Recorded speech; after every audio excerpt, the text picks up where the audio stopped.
The future of banking in Kenya will hinge on financial institutions replacing their traditional core banking system with intelligent finance solutions that offer better customer experience.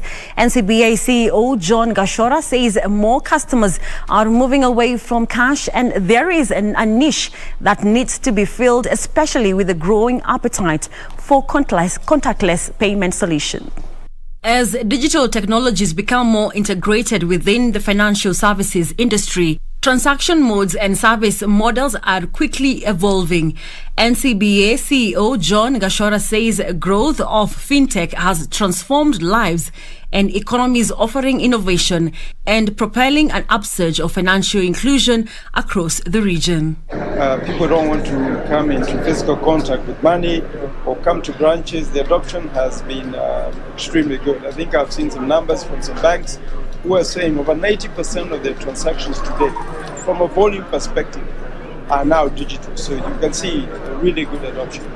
Still on technology, the number of job seekers has doubled since last year after some companies reduced capacity and jobs. This is according to Brighter Monday CEO Emmanuel Kutuma, who is urging job seekers to embrace technology while scouting for jobs. How can you position yourself as a candidate to transition to a sector that has positive movements?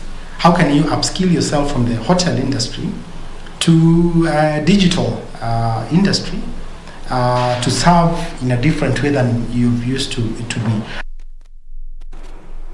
And that is how we wrap up business and news this Easy Friday. Now, Richard Munga will be coming up next with the sports update. But first, we take a short commercial break. My name is Carol Jenger. Have a good night.